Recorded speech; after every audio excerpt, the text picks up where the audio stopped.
host, Sarah Sulewski. A little bit about me. I'm a college student and a senior at the Tennessee State University. I'm captain of the Tennessee State University speech and debate team, and I travel the world as a competitive speaker. I come all the way from Orange County, California, where I am also a speech and debate coach for the Santa Ana Unified School District. Tonight we welcome our special guest, Salvador Tinajero. Here's a little bit about him. Over the course of 20 years, Salvador Tinajero has served multiple cities in Orange County as an educator and program specialist. Sal Tinajero was named the 2017-2018 California Educator of the Year by the National Speech and Debate Association, the most reputable competitive forensics organization around the world. And as the Executive Director J. Scott Wynn explained, speech and debate changes lives. Sal Tinajero has provided outstanding leadership in helping students improve their communication skills, build confidence, and increase critical thinking skills. Today, Coach Tinajero focuses on consulting districts interested in offering speech and debate programs for elementary, intermediate, and high school students. I love opening doors for people and helping students find their talent, he says. To ensure that he opens more doors, specifically for families outside of the district Advantage Communication serves, Coach Tinajero is opening after-school enrichment programs for all grade levels in Santa Ana, California. With his staff and his guidance, Salvador Tinajero can ensure that all students have access to methods that will transform students into champions. In 2000, Sal Tinajero was the youngest elected official in Orange County at age 29. He served on the Santa Ana School Board from 2000 to 2006. He was elected to the Santa Ana City Council in 2006 and served 12 years for the city of Santa Ana. Sal Tinajero was recognized as the National Hispanic Teacher of the Year by former First Lady Laura Bush. The California School Board Association has recognized Sal Tinajero with 2 Golden Bell Awards, the first in 2009 and the second in 2015. In 2016, Sal Tinajero was the California Educator of the Year and was one of 5 finalists as the National Educator of the Year.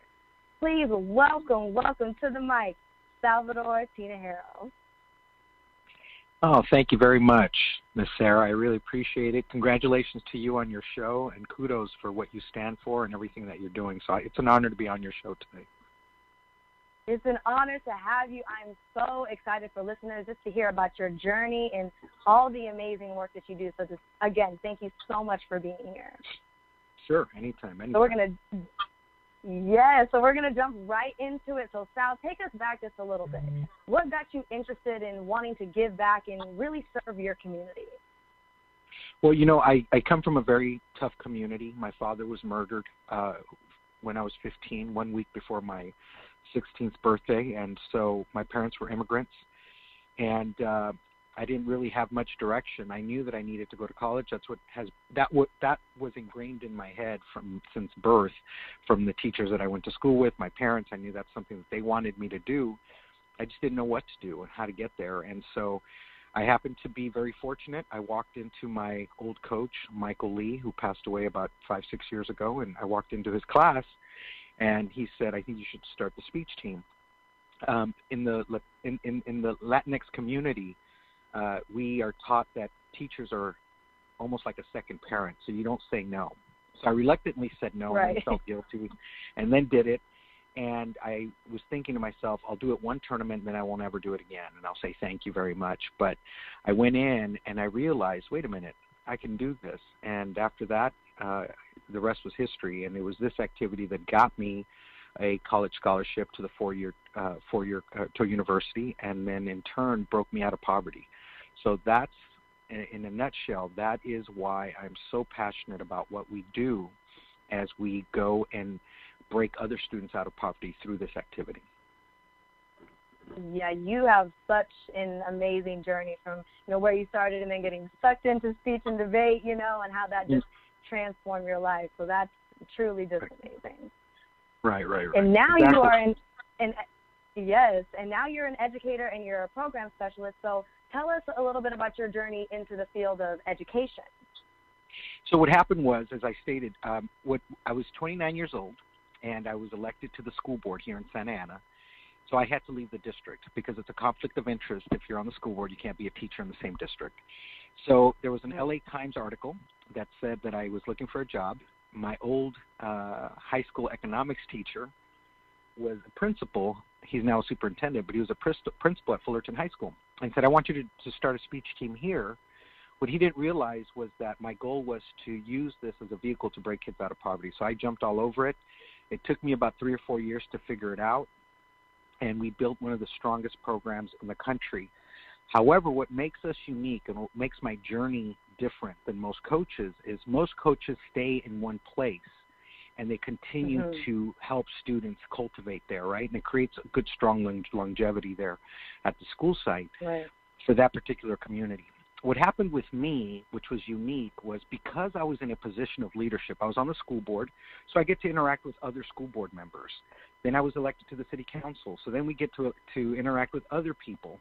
So after 18 years of being an elected official, other people heard and knew what it was that I did. And so when I left Fullerton and came to Santa Ana, it's almost like the doors just opened completely, where districts were coming to us saying, hey, I know this works. I know it's getting kids out of poverty. I know it's building up their vocabulary, their confidence, their advocacy. Can you come in and program our district? So I never intended that. I never intended for that, but we have such a great staff that have all been trained together with me, and we're now in 3 districts and growing, which is pretty fascinating. Fascinating to say the least. So, fascinating to say the least. You've been able to do amazing things, and like I said, before, completely transform people's lives, not just the students, but people around you. So, hats off to you. Thank you. And, we have a different take on this. What the speech and debate coaches, teachers, work long hours. We're talking about 14-hour days on the weekends when you go take students to a tournament. On top of that, they're expected to fundraise. On top of that, they're expected basically to fend for themselves. What we have done is created a different culture by elevating this program, by elevating this activity. We've told districts, these are your hardest working teachers. They shouldn't be doing extra things that takes them away from students. And so these districts that we are now programming have bought into the vision, and they're fully funding their programs. That means that our teachers get to focus directly on instruction. Isn't that beautiful? Instead of the other things that go along with it. Absolutely, yes. And then going back a little bit to education, I know you didn't think that maybe this was going to be the way you were going to directly give back and serve, but for some people who maybe are thinking about getting into the field of education, what advice would you give them? I would say one of the things that I didn't know is that education is very political. You have school boards that constantly change. You have communities that change and evolve. You have superintendents that come in with different visions. So what I always tell people is this: have a vision on what you want to do. Be open about it with your administration. Let them know that this is what you believe will help students and the community. If your principal does not see eye to eye or does not buy into your vision, don't fight that principal. Just go to a different school. Work your way through. Don't lose sight of your vision. Don't get discouraged. Keep working that school year. Meet the needs of your students the best you can. Keep your eyes open for other opportunities and other administrators who will support that vision, because life is much better that way. And you can show that through staying positive. And then when your idea works, then it will spread throughout the districts or through other schools. So I just want to let people know that. Come in with the goal of changing children's lives, number one. You always want your life to make a difference, but understand that there are politics involved in education, whether it's private, public, or charter. And understand that you don't want to buck the system. You don't want to lock horns with an administrator. If that administrator does not see your vision, it's okay. There'll be someone else that will, and then there you'll be able to thrive. Yes, if anyone listening, those were some great nuggets. I mean, you really had to grasp onto everything that you said, and even to add on to the vision, going into certain districts and whatnot, you want to know their needs and knowing how you can meet their needs, knowing what you want, but also knowing how you can help solve their problems, right? Exactly. I much rather go into a community that is at need, where it's more difficult.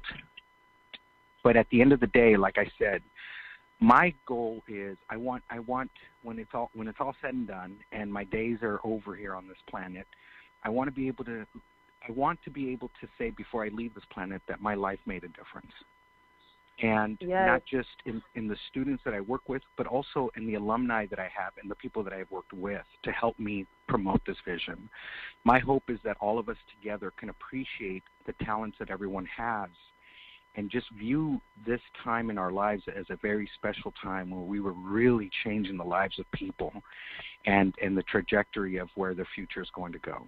I mean, I'm just incredibly blessed right now to be living the life I'm living and being able to advocate in the way that I'm advocating and watching my students just develop, and they have a new sparkle in their eye. We just came back from Chicago or Illinois, and we were at our connector flight in Dallas, and I brought all my students together. We were waiting for the tram. There's a little tram that takes you, and I said, hey, I want to ask everyone here. I said, imagine what what life would be like right now for you if speech didn't exist.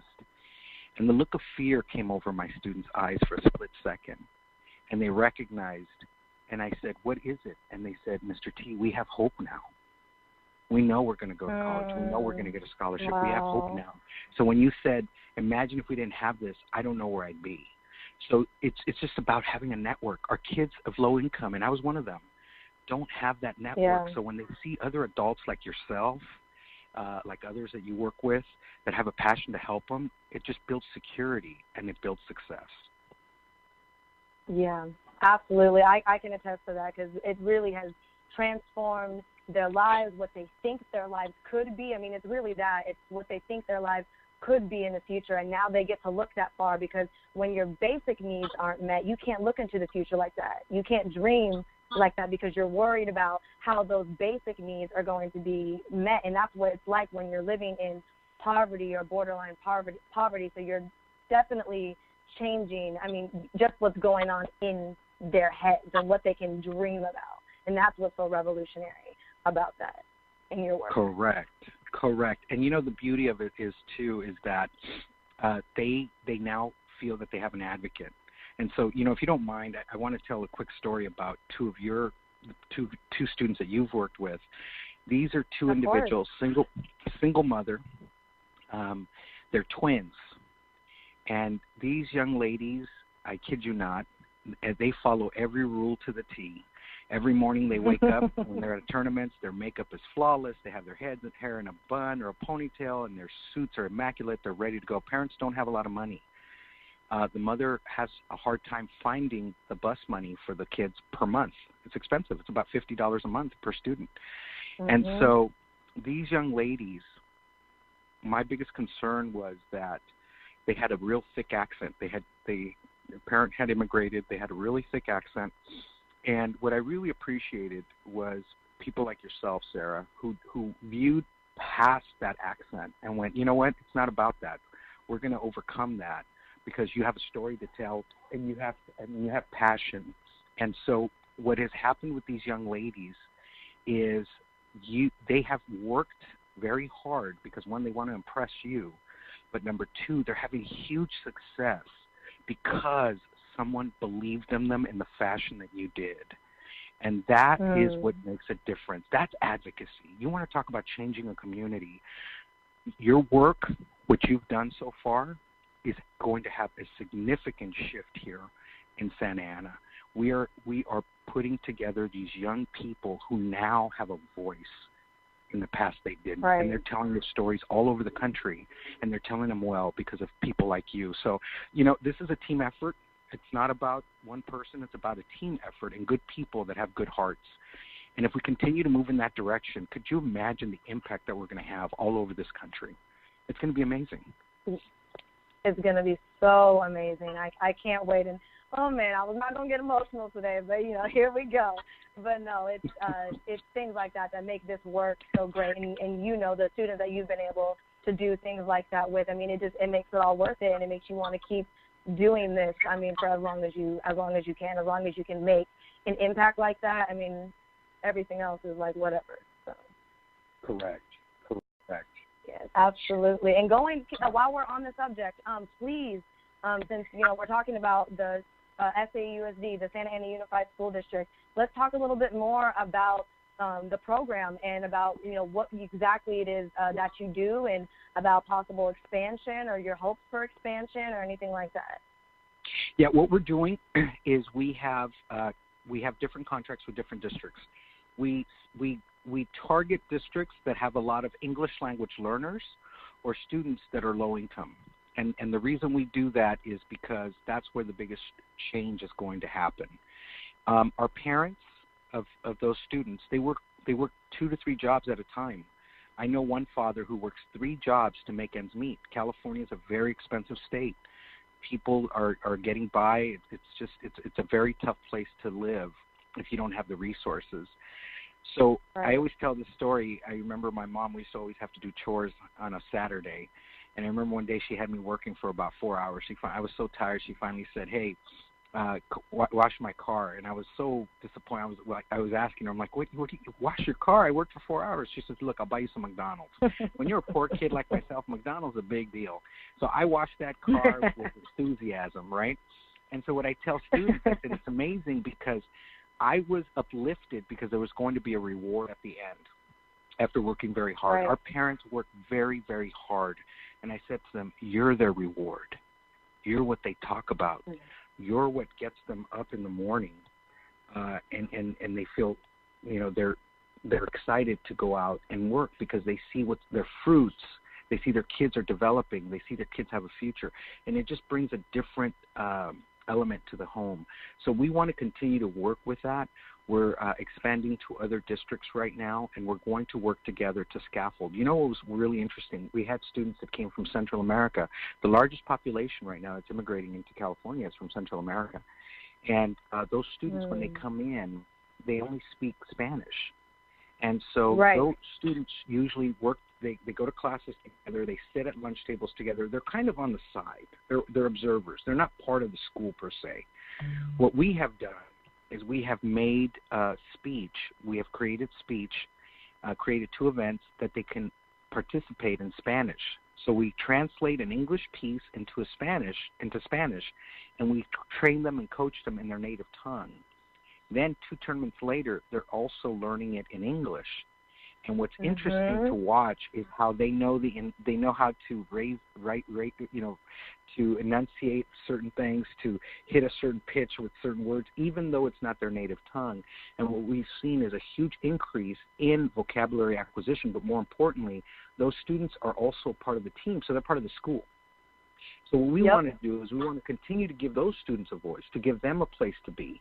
It might take them a little longer, but we have a path for them as well. And so I do believe that this activity, the activity of speech, has really been one of those where it's the fountain of education that many haven't discovered. And I think now we're starting to discover it, and we're starting to put money behind it, and we're starting to see its value. We are going to make a significant shift. And one of the things that I was talking to NSDA about, they realized that in the next 10 years, over 22% of the nation's population is going to be Latinx. And so when you start to see that there's this minority coming in, that you have to meet those needs, otherwise your organization will cease to exist, or it'll take a significant hit. So these are communities they haven't come into, and these are communities we're coming into and introducing this activity. And I think it's going to pay off dividends, not just for our students and what they can do as far as reaching that college degree and getting a better job, but also what it's going to do to the mindset of our political state. And right now, that's the biggest thing that worries me, is that for many in our country, facts don't matter anymore. That is a chilling effect. In this activity, facts do matter. And that's how we communicate, through logic and facts. And hopefully, by strengthening this, we strengthen our nation in the future. Yes. And just, I can't say it enough, because there's really not the right words to say, but thank you just for creating this space and making it so inclusive, so everybody has a lane that they can be a part of and they can feel a part of. There's not a lot of spaces where it's like that, where everybody feels included and like they have a voice. I mean, from the students to your coaching staff to the teachers to the educators, everyone within the district. I mean, they all feel like they have a piece because you're winning in the program that you've created. You've allowed other people to win with you. And I think that is really a great way to try and attempt to sum up what it is that you've done with building these programs and bringing them to other districts. So just thank you for that. No, thank you. And, you know, the biggest compliment I had was one of my coworkers said, she said, you know, what I've noticed, Sal, you're not stuck in your ways. You have a vision, you have a game plan, but you're not stuck. You're constantly evolving. You take other people's input, and that's the truth. I value what you bring to the table. And if it's something that's going to help a student, let's do it. Let's not hesitate. Let's do it. And the energy stays up. And so I'm just really excited. Yep. I'm really excited with where we're going. And so this is only the beginning. And I hope that we can reflect back to this show one day and say, geez, we were at 3 schools or 3 districts back then. We're at 50 now, you know, and it's a household name, and we know what we're doing, and we're really making an impact with children. So, yeah, I thank you. I mean, you're a part of this. A lot of people are a part of this, and I just appreciate the talent and what you bring. I'm floored that you're doing what you're doing right now as well, and that you're so successful at it. It doesn't surprise me, but it makes me smile when I see this.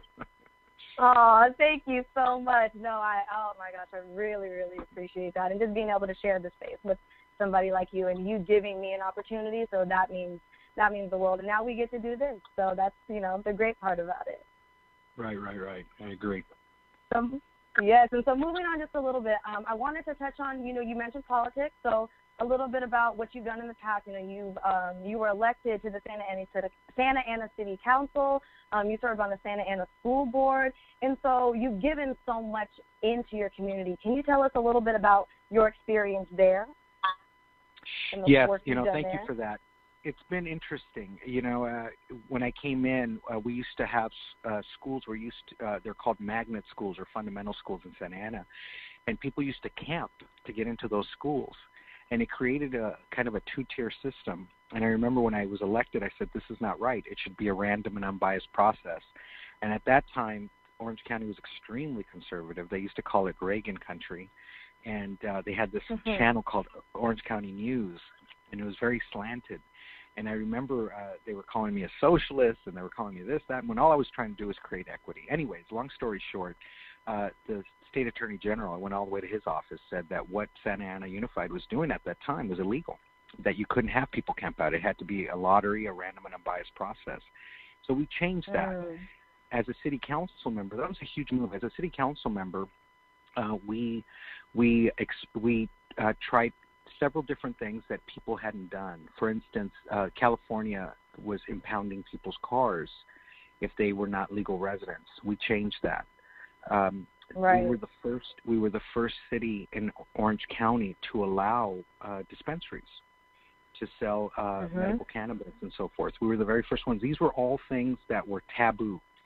What was interesting was when we had a homeless issue here in Orange County, people were camping out over by the river trail, and Angel Stadium was just impacted right outside Angel Stadium. And so what we did was we were the first in Orange County to create a homeless shelter. And we did it with pride because we believe that dignified housing is the first step in getting people to self-sustainability. Absolutely. So we created a huge we were able to refer people to that center. You go to our streets, they look better now because now we have people that are in the right places, getting treatment and getting services that they need. There's this horrible stigma with individuals here with homeless people, and the fact is if you really think about it, you hit 60 years old, and that was what we found was the majority of our homeless population was elderly that had not ever been able to save for retirement, and now they were too old and people weren't hiring them. And so what we have found is we have found programs for them where they can at least stay in the shelter temporarily until we find them transitional housing, but we also help them with getting a job and self-sustainability and services.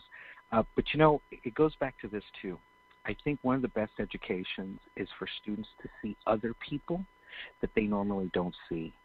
And one of the things that we did was we made sure that we were the first city in Orange County to fly the rainbow flag on Harvey Milk Day. And we fly it for 6 weeks, from commemorating Harvey Milk all the way through Gay Pride Month. And we voted to fly the flag for 6 weeks. It was not easy at the beginning, but people came out and they supported it, because what we wanted to show was that everyone here is we're inclusive to everyone. And we do the same. Right. You've seen it at our summer program. We have gay, straight, pansexual. We have transgender folks that are teaching our kids, and our kids get to meet them. And then then there's no shock. That's their coach who cares about them, and they're a human being. And so little by little, this is how we break things down, is by exposing the community to something. And so we've taken those difficult votes, and I'm proud of the work that we've done. And now I'm just completely focused on making sure that we develop a new group of leaders who have their own mindset. And I really do believe that it's going to be your generation, the generation after, that's really going to fix all the issues that we've had, that's going to have the courage to fix those issues and not be worried about the labels that people put on you, because we need you. Right. And we need this group.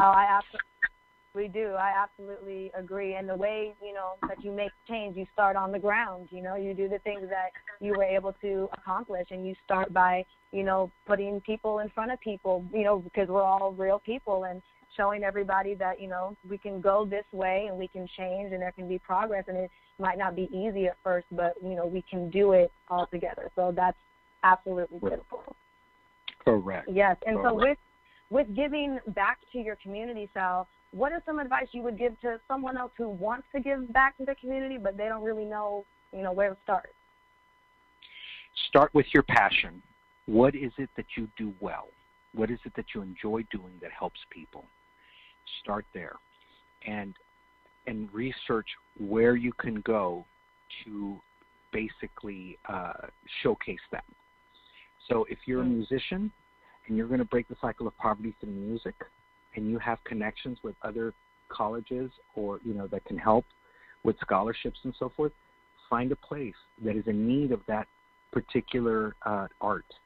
If you're a artist and you want to promote, there's in the city of Santa Ana, we help artists get up and running and get little studios up and so forth. So just find first of all, ask what is it that you want to do and what is it that you do well, and then share that with the rest of the world. I always tell people, don't just have it in your hand so that you can look in the mirror and say, mirror, mirror on the wall, who's the fairest of them all. You have these talents that God has given you so that you can share them with other people. And that is what's going to inspire. So find those places where you can work, where you can show what you can do, and that's going to create the change in your community. And don't get discouraged, especially after you have success, because once you start having success, people make excuses why they don't have the same success that you do, and that's okay. Keep those voices out. Surround yourself with positive people who are going to continue to encourage you even through the hard times, and that are going to be there for you. And I think that's the formula. Yeah, I could absolutely agree with everything that you said. I hope everyone who is listening got all of those things, because he gave you the formula. He gave you everything that you need in there, because that's really what it takes, and it really down to the core, it's what are you passionate about, and reaching back, and like my boss Ashley Little likes to say, reach back and pull forward, and that's really what you want to do. And even Tyler Perry, he says, help someone else cross, to help somebody cross, and that's really the beauty of this work, the work that you do, and about giving back.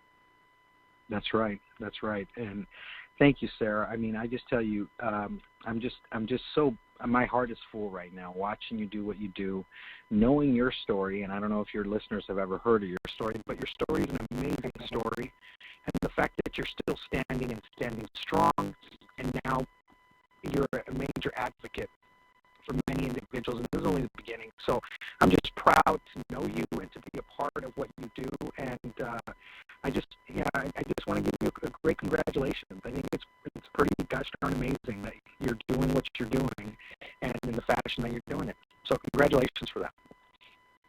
Thank you so much. I'm like smiling over here. I'm big cheesing over here. I don't even know what to say.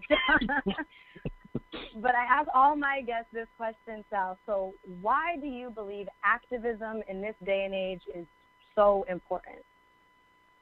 I never thought I'd see the day. I used to teach government and in U.S. history, and I never understood how the Nazis came to power in Germany. I never understood. I would always ask this question, like, this was an industrialized nation with educated folks. How did this guy rise to power and was able to do these atrocities to people, to other human beings, with no one checking them? And I'm starting to see that evolve before my eyes. Here we were in 2008. I cried. I was at President Obama's inauguration. I cried as I sat there thinking that we had made a turn in our country. And then when people used to say to me, democracy is fragile, I didn't understand what that meant until 2016.